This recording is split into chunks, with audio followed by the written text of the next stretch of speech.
Roma, capítulo 4, versículo de número 17. Eu quero ler com os irmãos para juntos nós aprendermos aqui a palavra de Deus. Carta de Paulo. Carta de Paulo aos Romanos, capítulo 4, versículo 17.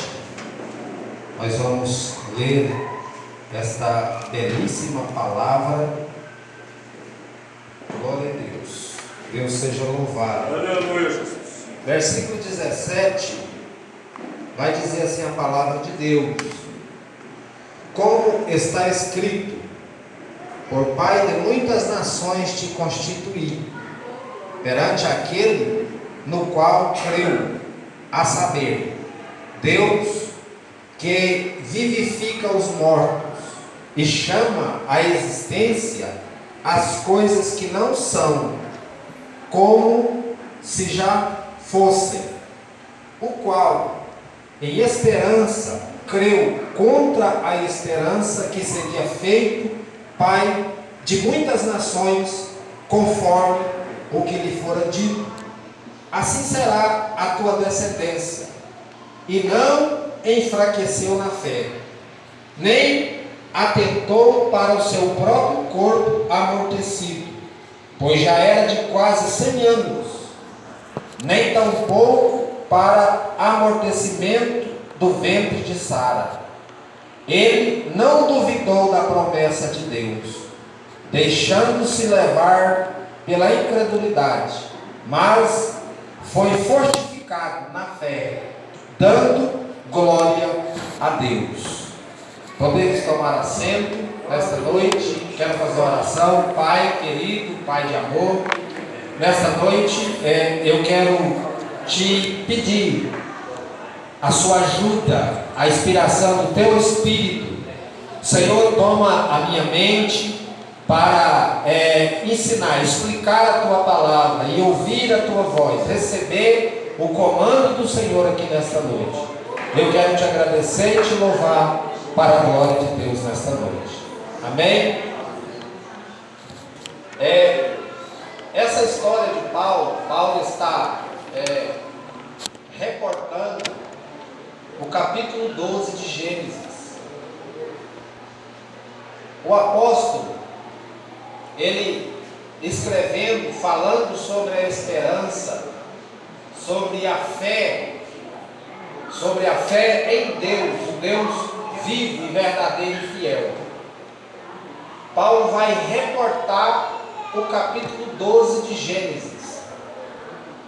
O Espírito de Deus vai trazer na memória de Paulo a vida do patriarca Abraão.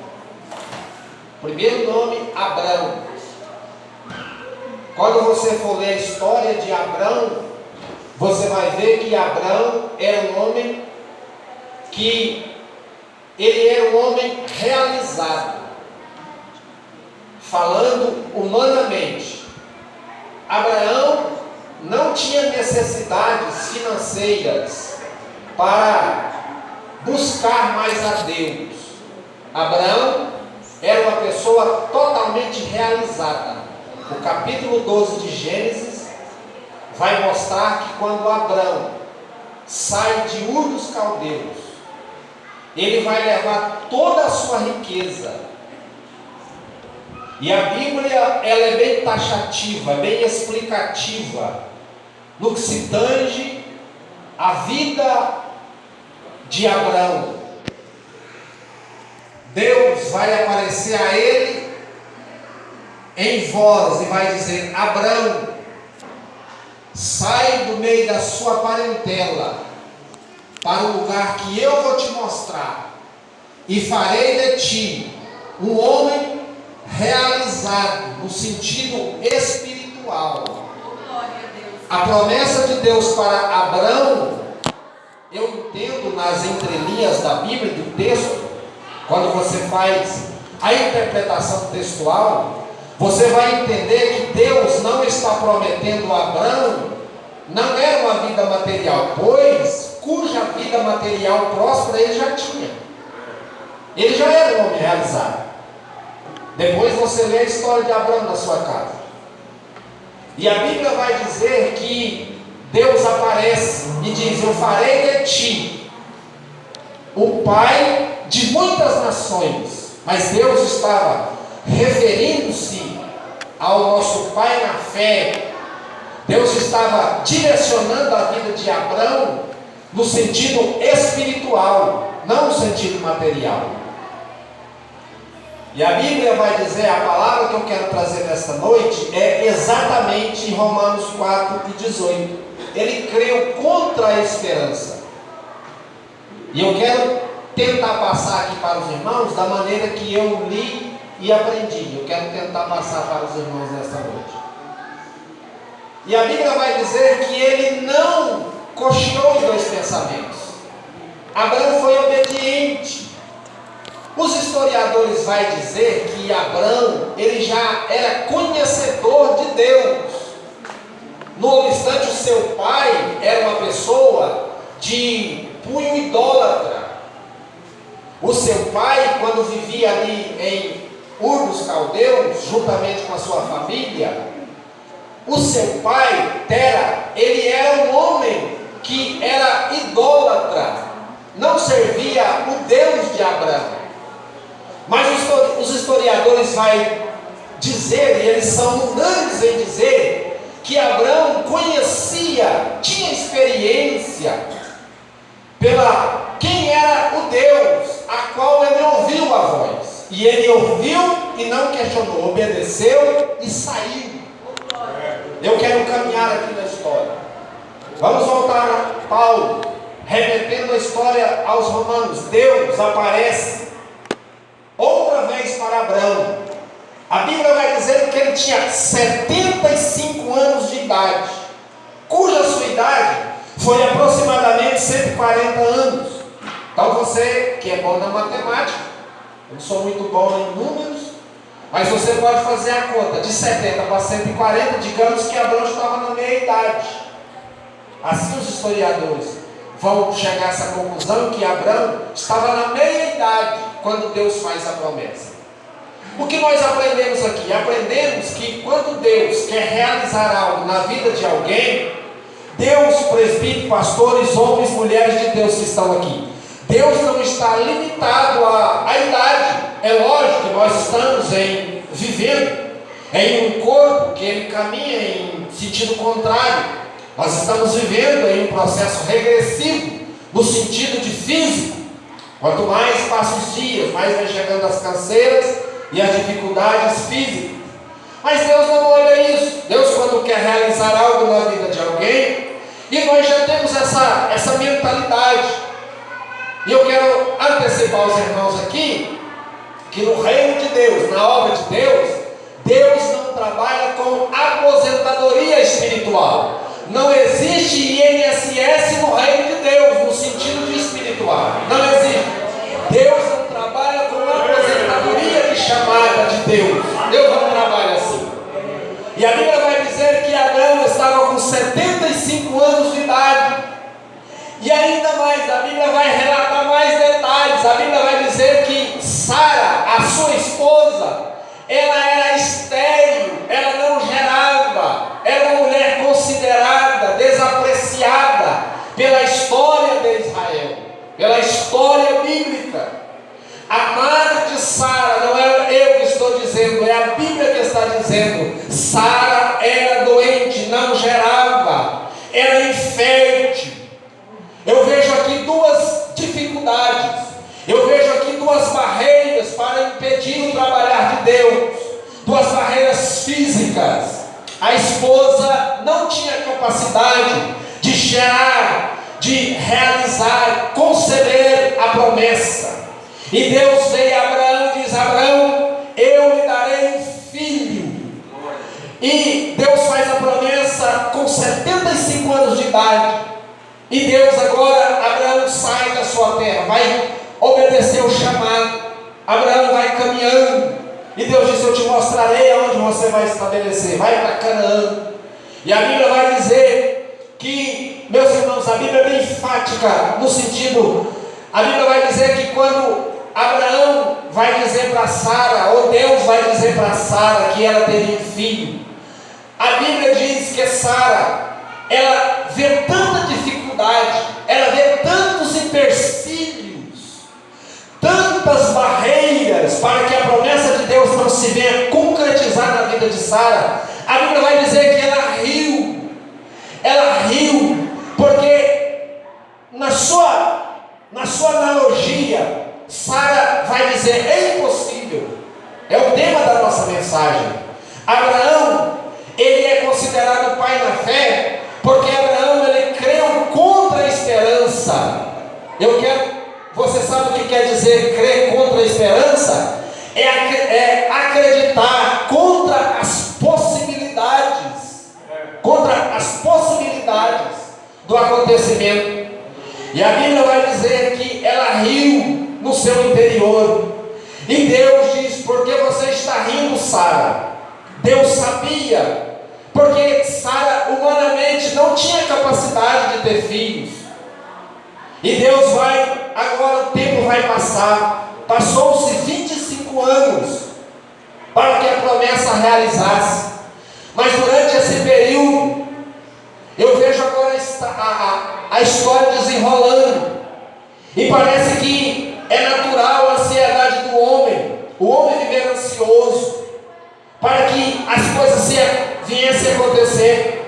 A Bíblia vai dizer que Sara chega no seu esposo e diz: olha, Abraão, já que Deus tem uma promessa para nós de dar um filho, e eu sou estéril, então vamos fazer o seguinte: vamos pegar a minha escrava Agar, e você vai coabitar com Agar, e você vai ter um filho, e assim Deus realiza o que Ele tem que realizar na sua vida e na minha. Irmãos, e não se estranhe, não se ache estranho quando vocês lerem essa passagem na Bíblia dizendo: oxe, então aqui vai acontecer um adultério. Não era adultério naquela época. Por quê? Porque segundo o livro da família no Antigo Testamento, do doutrinador Esdras Neto, ele vai dizer que a lei naquela época permitia. A lei humana na época de Abraão, eu não me lembro se era a lei de Italiano ou se era a lei, ou se já era o código de Hammurabi, mas a lei, a cultura local naquela época, ela considerava legal a esposa pegar a escrava e dar para o esposo gerar filho, e aquele filho não era da escrava, aquele filho era da dona da escrava. Ou seja, na lei dos homens, Agar e Ismael não era de Agar. Ismael, na lei dos homens naquela época, Ismael era filho de Sara e Abraão, era legitimado, porque era a lei local. Mas Deus não estava olhando para esse prisma, Deus não estava olhando para essa cultura dessa época. Meu irmão, eu quero bem sintetizar nessa noite. Deus, quando quer fazer algo na sua vida, Ele não vai olhar, Ele não vai partir os princípios e os padrões da promessa de Deus baseado na cultura sua que você está vivendo. Não, Deus não vai fazer isso. Se você olhar na Bíblia, Deus tirou Elias de uma região chamada Tisbe. Era uma região desconhecida, ninguém conhecia Tisbe. Era uma região que não constava no mapa, era uma província. Deus também vai tirar, vai pegar o filho real da cidade de Lodebar e vai trazer para sentar na mesa do rei. Deus não olha para essas coisas. Quando Deus quer fazer uma promessa, realizar na vida de alguém, Deus vai olhar na sua vida, Deus vai olhar dentro do seu coração. Deus não olha A ou B não, Deus não olha isso. Deus vai olhar dentro do seu coração, dentro da sua fé, da sua fidelidade, do seu interior. Mas a Bíblia vai dizer que Abraão, ele creu contra a esperança. Abraão, ele sabia que Deus poderia fazer isso na vida dele. E quando agora Sara, Agar, nasce Ismael, eu posso imaginar a cena, Abraão preparando o sacrifício. A Bíblia não vai dizer, mas eu quero imaginar, porque Abraão era um homem muito religioso, era um homem muito devoto a Deus. Eu imagino Abraão ali sacrificando, levantando o altar e apresentando Ismael. E Deus olhando e meninha na cabeça, dizendo: não, Abraão, você não quer esperar, você não tem a paciência para esperar, mas Abraão, eu não quero Ismael, porque se eu gerar a promessa de Deus na vida de Ismael, eu posso até fazer isso. Deus, eu quero aqui pensar e conjecturar, eu quero fazer uma interpretação aqui. Quem sabe Deus poderia olhar e dizer: Abraão, eu posso fazer de Ismael, você ser um pai de muitas nações, usando Ismael, mas eu não vou fazer isso, Abraão, porque se eu fizer isso, você vai acreditar que a salvação é pelas obras partindo da sua mão, e não é isso que eu quero. Eu quero, Abraão, eu quero que você seja pai de muitas nações, não é para você gloriar nas suas obras. Eu não quero, Abraão, uma participação sua. Eu não quero que você coloque a sua mão, o seu projeto, nesse sentido da promessa que eu te fiz. Olha, meus irmãos, é muito ruim quando Deus faz uma promessa na vida da gente, que a gente parece que olha, não é, você entendia que a gente olha e pensa: Deus podia fazer assim, nossa, seria tão bom se Deus fizesse assim, se Deus usasse alguém, parece que a gente quer traçar o roteiro de Deus trabalhar, a gente quer fazer um mapeamento, onde Deus vai colocar a planta do pé. Irmão, Deus não vai pisar no mapa que você faz, não, Deus não vai pisar, Deus não vai usar a roda do seu GPS, Deus vai traçar o mapa dele, Deus vai usar o dele, é a caneta de Deus que vai escrever a sua história, não a sua história vai ser escrita pela sua caneta. Eu vejo aqui Deus dizendo: Abraão, a sua história não vai ser escrita pela sua caneta. Deus estava dizendo para Abraão: Abraão, não é Ismael que eu quero é Isaac. E a Bíblia vai dizer que Deus rejeita. E mais tarde Sara vai ficar gestante e vai nascer o menino. Vai nascer e Deus vai dizer: olha, você coloca o nome dele de Isaac. Abraão estava acreditando contra a possibilidade. Deus abre a madre de Sara, e Deus vai dizer: Abraão, a partir de hoje eu vou fazer outra coisa na sua vida. O seu nome não vai ser Abraão mais não, o seu nome vai ser Abraão, vai significar pai de todas as nações. Deus estava dizendo: Abraão, eu vou cumprir a promessa que eu fiz na sua vida, só que tem uma coisa, é do meu jeito e não do jeito seu. Aleluia, louvado seja o nome do Senhor. Só que vai nascer Isaac. Quando Isaac nasce, ele vai ser criado ali na casa de Abraão. E agora, irmãos, começa a acontecer. Ele começa a crescer, e a Bíblia vai usar um termo: desmamou-se Isaac. Irmãos, esse termo aqui não é desmamar da mamadeira, não. A Bíblia vai dizer: Isaac desmamou-se, ou seja, ele já saiu da idade de criança, ele estava entrando na pré-adolescência. Os historiadores vão dizer que ele estava aproximadamente de 12 a 14 anos, já estava rapaz. Só que aí veio um problema. Eles moravam na mesma casa. Qual é o problema? Ele está sendo criado com quem? Ele está sendo criado com a mãe verdadeira, o pai verdadeiro. Naquela casa estava Ismael, e naquela casa estava Agar. E agora começam as brigas. A Bíblia vai dizer que começa o ciúme entre os filhos, porque é natural. Sara ia dar mais atenção para o filho que nasceu do seu ventre. Só que agora começa a gerar as confusões, as intrigas, e agora Deus começa a gerar aquela crise familiar. E agora Abraão não quer despedir Agar e nem despedir Ismael, porque ele tinha amor, e era natural ele ter amor também pelo seu filho. E Deus vai dizer, Sara vai dizer para Abraão: Abraão, manda Agar embora. Abraão, tira Agar da nossa casa, tira Ismael da nossa casa. Ou seja, Sara agora está entendendo que Sara agora está entendendo que Ismael e a sua mãe Agar já não era mais bênção, era um empecilho, era algo que estava travando a bênção de Deus. Sara agora viu o filho nascer. Sara agora não riu mais, ela olhou e disse: realmente Deus vai cumprir aquilo. Deus já estava clareando qual é a rota, qual é o mapa que Abraão e Sara iam pisar. Deus estava já clareando na mente de Sara, já estava entendendo o processo. Sara já estava entendendo o trabalhar de Deus. E Sara vai dizer: Abraão, manda Ismael embora. E Abraão fecha o coração. E Deus, a Bíblia está no texto, está na Bíblia. Deus vai dizer, você pode ler lá Gênesis, do capítulo 12 até o capítulo 21, você vai achar. Está na Bíblia. A Bíblia vai dizer que Deus aparece e diz: Abraão, ouve Sara, sua mulher. Escuta o conselho da sua mulher. E agora Abraão dá um pouco de comida, um pouco de azeite e despede. Eu quero abrir um parênteses nessa noite. Hoje, Deus está falando no meu coração através da palavra, eu vou dizer. Deus está dizendo para você nessa noite: despede o Agar da sua vida. Despede o Ismael da sua vida, que está atrapalhando a bênção de Deus realizar. Na sua vida, Deus não quer Agar, Deus quer Isaac na sua vida. Deus tem uma promessa na sua vida e a promessa é grande. Então despede logo desse Isaac, desse Ismael aí. Aleluia. Não é que Ismael é ruim, não é que Agar é ruim, não é essa interpretação que eu quero que você deixe. Isaac, Deus cuidou de Ismael. A Bíblia vai dizer que o anjo trouxe comida para Ismael e para a sua mãe no deserto.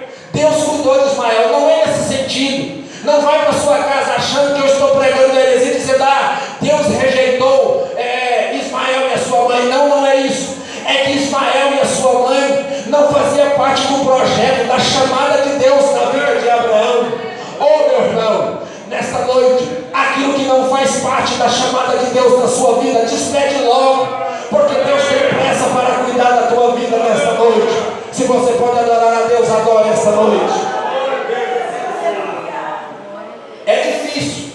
Quando depois você lê na sua casa, 2 Coríntios capítulo 5, versículo 7. Paulo vai dizer: porque nós não andamos por vista, nós andamos por fé.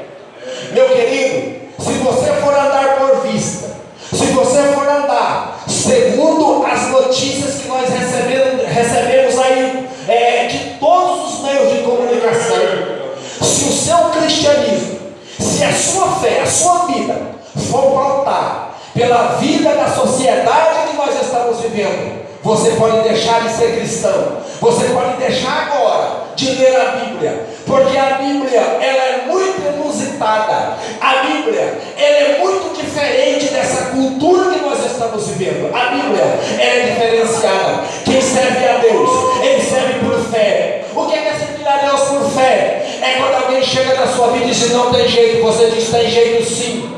Viver por fé é isso. É quando alguém olha para você e diz: olha, o teu filho não tem jeito, está jogado na sarjeta, ele é um contraventor, ele é um criminoso, não tem jeito. Viver por fé é quando a sociedade olha e risca no mapa, desconsidera, joga na lata do lixo. E viver por fé é quando você olha e diz: tem jeito sim. Paulo vai dizer: aleluia, louvado seja o nome do Senhor. E a Bíblia diz que Abraão creu contra a esperança. Olha aí, irmão, que versículo que traz uma intrigação, é intrigante. Esse versículo na Bíblia, ele é provocante, ele provoca. Você já imaginou alguém crer contra a esperança? É acreditar contra as possibilidades. Crer contra a esperança é alguém dizer para você: não tem possibilidade, todas as possibilidades foram caídas por terra, o homem não pode fazer nada. Aleluia, louvado seja o nome do Senhor. Mas Deus gosta de trabalhar quando o homem não dá conta de fazer nada. Aleluia. Deus gosta de trabalhar, aleluia. Aonde Ismael não está, Deus gosta de trabalhar. É porque Deus gosta de trazer Isaac, aleluia. Louvado seja o nome do Senhor. Acreditar contra a esperança é acreditar que hoje você vai deitar com aquela luta, com aquela dificuldade, mas amanhã cedo você vai receber uma resposta de alguém que vai dizer: olha, a porta abriu, alguém trabalhou por você. Aleluia, louvado seja o nome do Senhor. Li uma revista de um artigo científico médico. Eu lembrei desse texto quando eu vi essa revista científica médica. Eu lembrei desse texto. O pai tinha um filho que vivia mais de 20 anos em cima de uma cama, esperando uma injeção para curar daquela doença que levava o seu filho a estado de praticamente imóvel em cima de uma cama. E ele, no seu coração, todos os dias ele acreditava que um dia alguém poderia conseguir um remédio para curar o seu filho. Mas chegou um dia que ele olhou para os médicos. A revista vai dizer que ele olhou para os médicos. Chegou no hospital, na junta médica, e disse: olha, eu não aguento mais esperar, faz tantos anos que eu espero, pode desligar os aparelhos, porque o meu filho não tem mais jeito. E os médicos assim fez. Ele legalizou, ele autorizou a eutanásia, que é a morte provocada. Irmão, crente não pode legalizar a eutanásia. Esse negócio do crente, da pessoa está hospitalizada, está lá nos aparelhos, e o crente dizer: ah, o senhor pode desligar aí porque não tem mais jeito. O crente não pode fazer isso, irmão. Deus pode fazer um milagre. Nós não temos autonomia para fazer isso, ainda que você não acredite. Mas a Bíblia vai dizer que quando Abraão, quando ele foi 3 dias caminhando para sacrificar Isaac, a Bíblia vai dizer que Abraão acreditava, mesmo se matasse Isaac, Deus ainda era poderoso para ressuscitar Isaac das cinzas. Oh, irmão, isso aqui é fé. É fé, irmão. Fé no cristianismo é isso, é acreditar. E deixa eu concluir aquela revista científica. O pai chegou, autorizou, desligou os aparelhos, e ele sepultou o seu filho. E a revista vai dizer, a história vai dizer que quando ele estava retornando do cemitério, ele recebeu uma ligação de um dos maiores cientistas da época e disse: olha, acabamos de descobrir a cura com sucesso para o seu filho, mas era tarde demais, porque ele já tinha sepultado o seu filho. Irmão, nesta noite eu quero dizer com ousadia no Espírito: aquele que anda por fé, é isso aí, é testemunho mesmo. É você chegar na igreja e dizer: irmão, estava tudo acabado, mas Deus resolveu abrir uma porta para mim. Aleluia. E nós temos que contar os testemunhos na igreja mesmo. Nós temos que falar mesmo. Irmão, quem te deu a vitória foi Deus. Então você tem que contar. E eu quero concluir aqui. E a Bíblia vai dizer que esse mesmo Abraão, ele recebeu Isaac. Isaac foi crescendo, era um rapaz diferenciado. Isaac era tão diferenciado que a Bíblia vai dizer que quando Isaac cavava um poço no deserto, a água brotava. Os filisteus vinham, os invejosos, as pessoas que não querem ver a sua prosperidade, a nossa prosperidade, a sua prosperidade. Irmão, se você tem promessa de Deus, se você tem uma chamada de Deus, vai aí um conselho para você. Os primeiros que vão aparecer na sua vida são os filisteus, para cavar os poços que você fura. Aleluia. A Bíblia vai dizer que os filisteus, Isaac cavava um poço e vinha, jorrava água no deserto. Os filisteus vinham, tampavam o poço de Isaac. Isaac andava mais um pouco e cavava outro poço, e ali jorrava água. E a história